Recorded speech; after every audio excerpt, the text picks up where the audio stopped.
In a small, quiet town surrounded by dense forests, there lived a wealthy man who had everything one could dream of: luxury cars, a grand mansion, and a thriving business.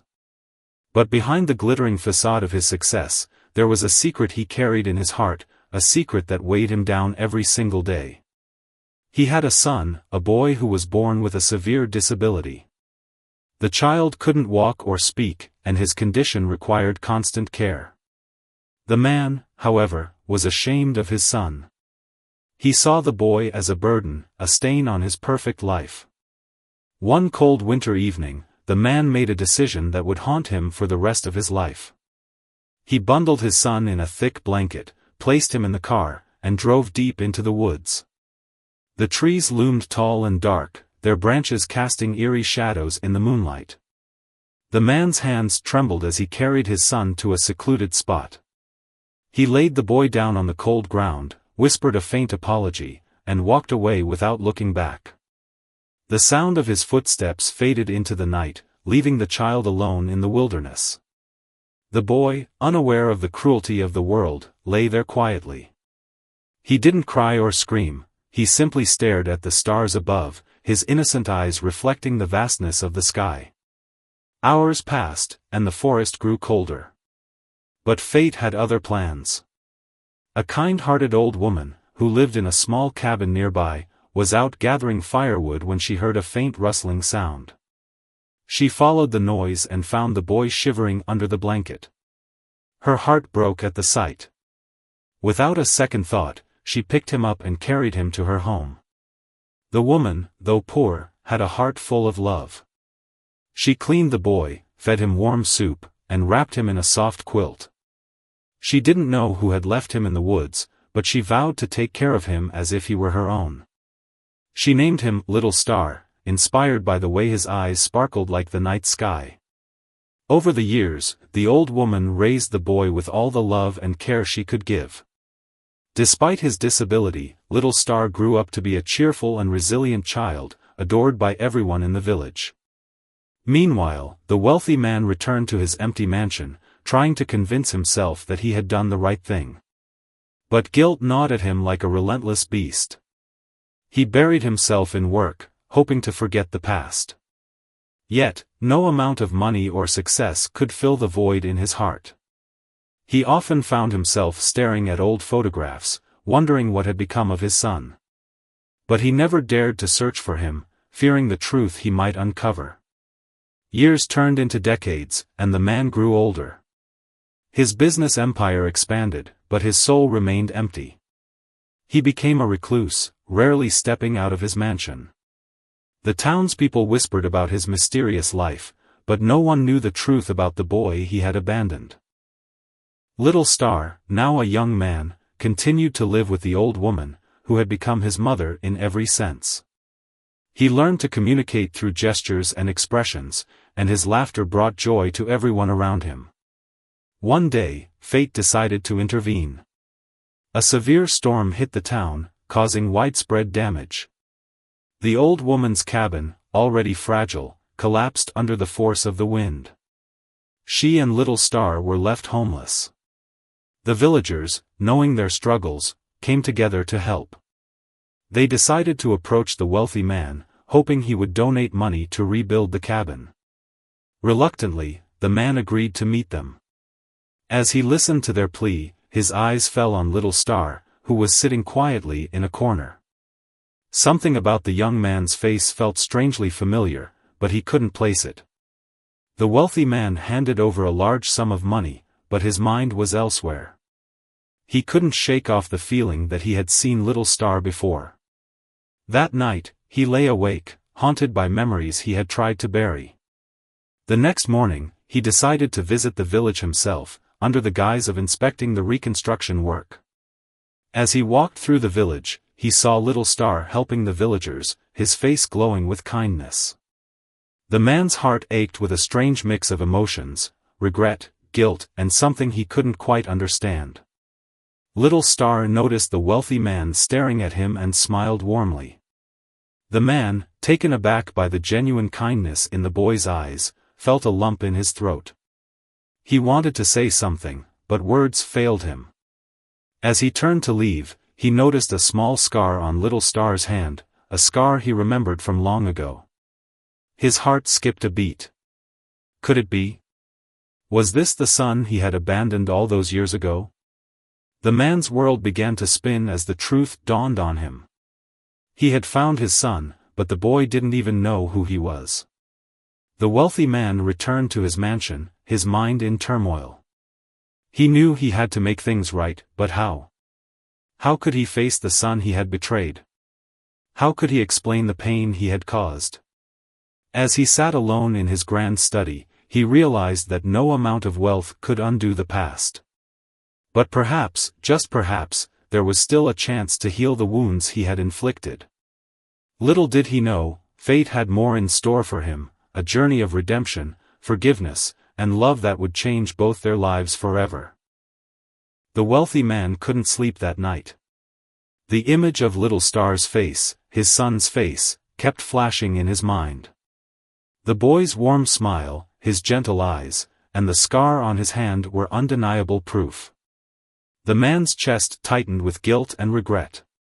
He had spent decades building walls around his heart, but now, those walls were crumbling. He felt like a stranger in his own life, surrounded by luxury but drowning in emptiness. The next morning, he decided to return to the village. He told himself it was to check on the reconstruction work, but deep down, he knew it was because he couldn't stay away. As he approached the village, he saw Little Star helping the villagers carry bricks and wood. Despite his disability, the young man worked with a determination that left everyone in awe. The wealthy man watched from a distance, his heart aching with a mix of pride and shame. How could he have abandoned such a pure soul? The old woman, who had raised Little Star, noticed the wealthy man lingering nearby. She approached him cautiously, her eyes filled with curiosity. "Thank you for your help," she said softly. "The village is grateful."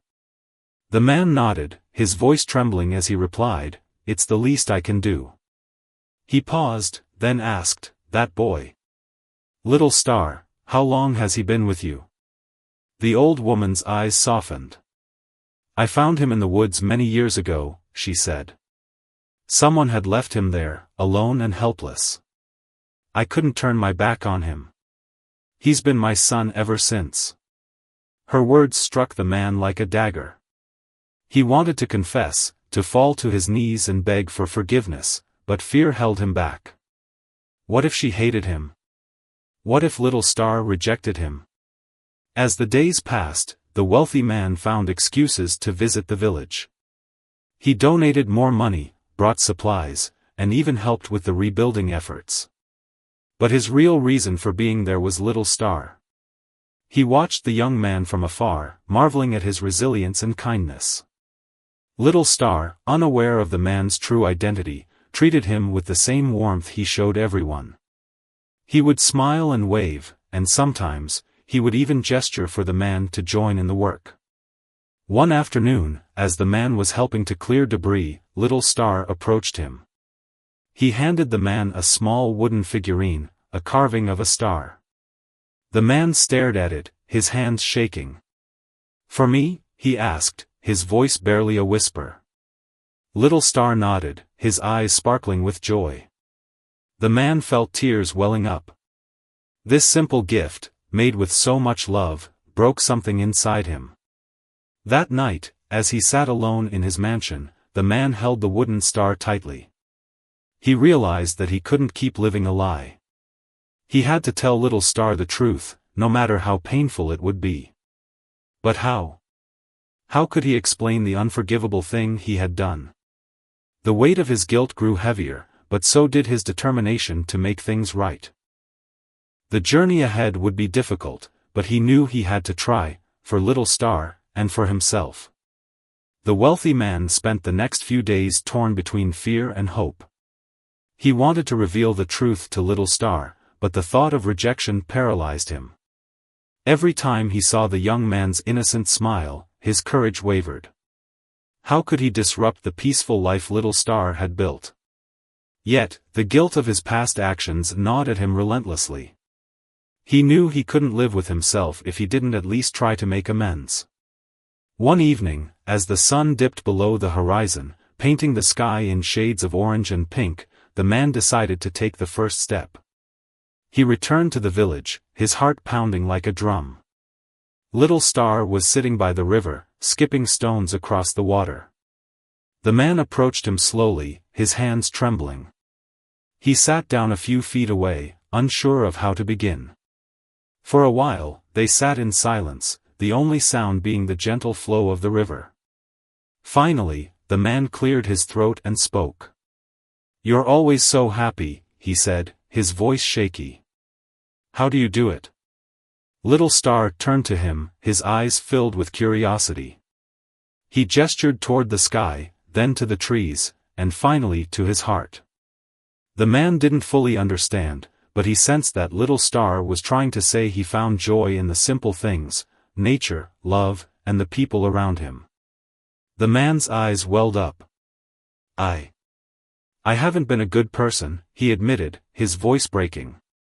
"I've made terrible mistakes. Mistakes that hurt someone I loved." Little Star tilted his head, his expression kind and patient.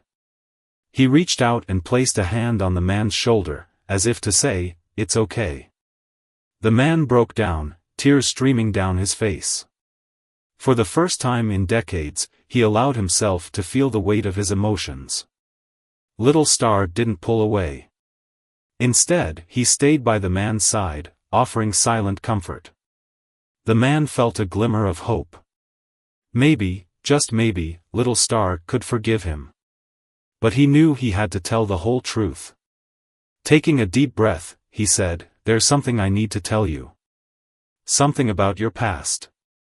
Little Star's eyes widened, but he didn't look afraid. He nodded, encouraging the man to continue. The man hesitated, his heart racing. He opened his mouth to speak, but before he could say anything, the old woman appeared, calling Little Star for dinner. The moment was lost, but the man felt a strange sense of relief. He wasn't ready yet, but he knew he was getting closer. As he watched Little Star walk away, he whispered to himself, "I'll tell him soon. I owe him that much." The wealthy man returned to the village the next day, determined to finish what he had started. He found Little Star helping the old woman in her garden, pulling weeds and planting seeds with careful hands. The man stood at the gate, watching them for a moment. The bond between the two was undeniable, a mother and son united by love, not blood. It made his heart ache even more. He had robbed himself of this kind of connection, all those years ago. The old woman noticed him first. She wiped her hands on her apron and walked over, her expression kind but curious. "You've been visiting us a lot lately," she said gently. "Is there something on your mind?" The man hesitated, then nodded. "There's something I need to tell you, and him," he said, glancing at Little Star, who was now looking their way. The old woman studied him for a moment, then gestured for him to sit on a nearby bench. Little Star joined them, his face calm but attentive. The man took a deep breath, his hands clasped tightly together. "I don't know how to say this," he began, his voice trembling. "But I think Little Star is my son." The old woman's eyes widened in shock, and Little Star tilted his head, confused. The man rushed to explain. "Many years ago, I made a terrible mistake. I abandoned my son in the woods because I was ashamed of his disability. I thought I was freeing myself from a burden, but I was wrong. I've carried the guilt ever since. And when I saw Little Star, I knew he was the boy I left behind."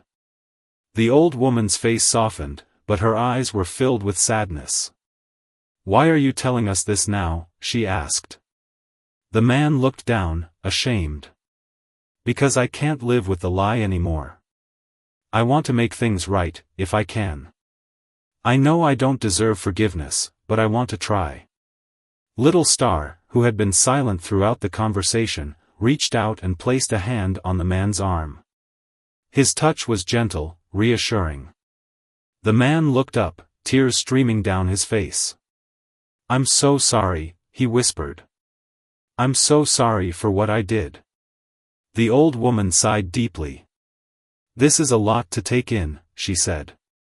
"But Little Star has a kind heart. He doesn't hold grudges. If anyone can forgive, it's him." She turned to Little Star, who nodded slowly, his eyes filled with understanding. He didn't seem angry or hurt, just thoughtful. The man felt a glimmer of hope, but he knew this was only the beginning. The truth was out, but the road to redemption would be long and difficult. He had hurt the people he was supposed to protect, and now he had to earn back their trust. As he sat there, surrounded by the two people who held the key to his healing, he vowed to do whatever it took to make amends. The days that followed were filled with tension and uncertainty. The wealthy man continued to visit the village, but now his presence carried a weight it hadn't before. The old woman was kind but cautious, while Little Star remained his usual cheerful self, though he seemed more thoughtful around the man. The villagers, sensing something had changed, whispered among themselves, but no one dared to ask questions. The man knew he had to prove himself. He didn't want to disrupt the life Little Star had built, but he also couldn't walk away. He started by helping more with the village's reconstruction, working side by side with the villagers. He carried bricks, hammered nails, and even cooked meals for the workers. It was hard, physical labor, something he hadn't done in years, but it felt good to contribute in a meaningful way. Little Star watched him closely, his eyes filled with curiosity. One afternoon, as the man was struggling to lift a heavy beam, Little Star stepped in to help. Together, they managed to carry it to where it was needed. The man smiled, his heart swelling with gratitude. "Thank you," he said, his voice soft. Little Star nodded, a small smile playing on his lips. As the days turned into weeks, the man began to feel a sense of belonging he hadn't felt in decades. The villagers, initially wary of him, started to warm up. They appreciated his hard work and the resources he brought to the village. But the man knew that their acceptance wasn't enough. What mattered most was Little Star's forgiveness. One evening, as the sun set and the village grew quiet, the man found Little Star sitting by the river again. He approached cautiously, not wanting to intrude. "May I sit with you?" he asked. Little Star nodded, patting the ground beside him. The man sat down, his heart pounding. For a while, they sat in silence, watching the water ripple in the fading light. Finally, the man spoke. "I know I don't deserve your forgiveness," he said, his voice trembling. "But I want you to know that I'm here for you, in whatever way you'll allow me to be. I want to be a part of your life, if you'll let me." Little Star turned to him, his eyes filled with a mix of emotions. He reached out and placed a hand on the man's arm, just as he had done before. This time, he held on a little longer, as if to say, "I'm still thinking about it." The man felt a surge of hope. It wasn't forgiveness, not yet, but it was a start. As they sat there together, the man realized that redemption wasn't something he could demand or rush. It was a journey, one that required patience, humility, and love. And for the first time in his life, he was willing to take that journey, no matter how long it took. The bond between the wealthy man and Little Star began to grow, slowly but surely. The man made it a point to visit the village every day, not just to help with the reconstruction but to spend time with his son. He brought small gifts, books, tools, and even a handmade wooden chair for Little Star, who loved to sit by the river and watch the world go by. Each gift was given with no expectation, just a quiet hope that it might bring a smile to the young man's face. Little Star, in his own way, started to open up. He began to share more of his world with the man, showing him his favorite spots in the forest, teaching him how to skip stones across the river, and even introducing him to the villagers as a friend. The man cherished these moments, though he knew they were fragile. He was careful not to overstep, always letting Little Star set the pace. One afternoon, as they were walking through the woods, Little Star suddenly stopped and pointed to a clearing. The man followed his gaze and saw a small, weathered wooden cross sticking out of the ground. It was a grave, simple and unmarked. Little Star knelt beside it, his expression solemn. The man's heart sank as he realized what it was, a memorial for the life Little Star had lost, the life the man had taken away. The man knelt beside him, his voice barely a whisper. "I'm so sorry," he said, tears streaming down his face. "I can't undo what I did, but I want you to know that I regret it every single day. You deserved so much better." Little Star looked at him, his eyes filled with a quiet understanding. He reached out and placed a hand on the man's shoulder, as if to say, "I know." That moment was a turning point.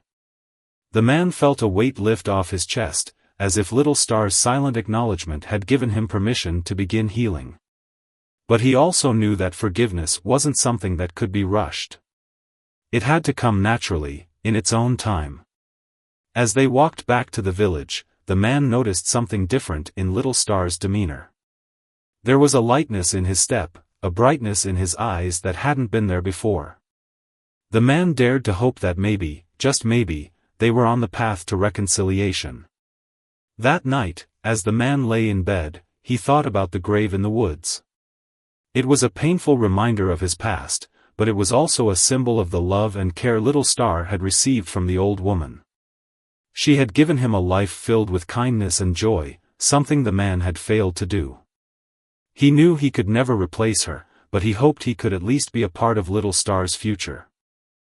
The wealthy man's visits to the village became a routine, and with each passing day, he felt more connected to Little Star and the life he had missed. The old woman, too, began to soften toward him. She saw the genuine change in his heart and the effort he was making to be a better person. One evening, as they sat together in her small, rebuilt cabin, she said, "You've come a long way. But remember, healing takes time, for you and for him." The man nodded, his eyes filled with gratitude. "I know," he replied. "I'm just thankful for the chance to be here, to be a part of his life." The old woman smiled. "He's a special boy. He's taught me more about love and forgiveness than anyone else ever could." Meanwhile, Little Star continued to thrive. His cheerful spirit and kind heart made him a beloved figure in the village. He had a way of making people feel seen and valued, and the man often found himself marveling at the young man's resilience. Despite the hardships he had faced, Little Star had grown into someone who radiated joy and compassion. One day, the man decided to take a bold step. He approached Little Star with a small, carefully wrapped package. "This is for you," he said, his voice trembling slightly. Little Star unwrapped it to find a photograph, a picture of the man holding a baby, his face filled with pride and love. It was the only photo he had kept from the past, a reminder of the life he had once had. Little Star stared at the photo for a long time, his expression unreadable. Then, slowly, he looked up at the man and smiled. It wasn't just any smile, it was a smile of understanding, of acceptance. The man felt his heart swell with emotion. "I know I can't change the past," he said, his voice breaking. "But I want to be here for you now, in whatever way you'll let me." Little Star reached out and took the man's hand, squeezing it gently. It was a simple gesture, but it spoke volumes. In that moment, the man felt a sense of peace he hadn't known in decades. He knew there was still work to be done, still wounds to heal, but he also knew they were on the right path. As the days turned into weeks, the man and Little Star grew closer. They spent hours together, exploring the forest, working in the village, and simply enjoying each other's company. The man learned to appreciate the simple joys of life, the sound of the river, the warmth of the sun, the laughter of the villagers. And through it all, he felt a deep sense of gratitude for the second chance he had been given. The seasons changed, and the village flourished. The scars of the storm were now just memories, replaced by stronger homes and even stronger bonds among the people. The wealthy man, once a stranger, had become a familiar and cherished presence. But his greatest joy was the growing connection with Little Star. The young man, who had once been abandoned, now had not one but two people who loved him deeply, the old woman who had raised him and the father who had returned to his life. One crisp autumn morning, the man decided it was time to take another step forward. He gathered the courage to ask Little Star a question he had been holding in his heart for weeks. "Would you like to visit the city with me?" he asked hesitantly. "Just for a day. There's so much I'd like to show you." Little Star's eyes lit up with curiosity, and he nodded eagerly. The man felt a surge of happiness. It was a small step, but it felt like a giant leap toward building a future together. The trip to the city was an adventure. Little Star marveled at the tall buildings, the bustling streets, and the colorful markets. The man watched him with pride, seeing the world through his son's eyes. They visited a park, ate ice cream, and even watched a street performer play music. Little Star's laughter filled the air, and the man realized how much he had missed in all those years of isolation. As the day came to an end, they sat on a bench overlooking a sparkling fountain. The man turned to Little Star and said, "I know I can't make up for the time we lost, but I want you to know that I'm here now. And I'm not going anywhere." Little Star smiled, his eyes shining with warmth. He reached into his pocket and pulled out the wooden star he had carved months ago. He handed it to the man, a silent but powerful gesture of forgiveness and love. The man held the star tightly, his heart overflowing with emotion. "Thank you," he whispered, "for giving me a second chance." Little Star placed a hand on the man's shoulder, as if to say, "We're in this together now." When they returned to the village, the old woman was waiting for them. She smiled as she saw the joy on their faces. "It looks like you two had a good day," she said. The man nodded, his eyes glistening. "We did. And it's just the beginning." From that day on, the man, Little Star, and the old woman became a family, not by blood, but by choice. They shared meals, stories, and laughter, building a life filled with love and forgiveness.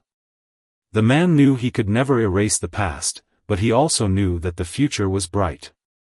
Together, they had found healing, and in doing so, they had created a new story, one of hope, redemption, and the enduring power of love.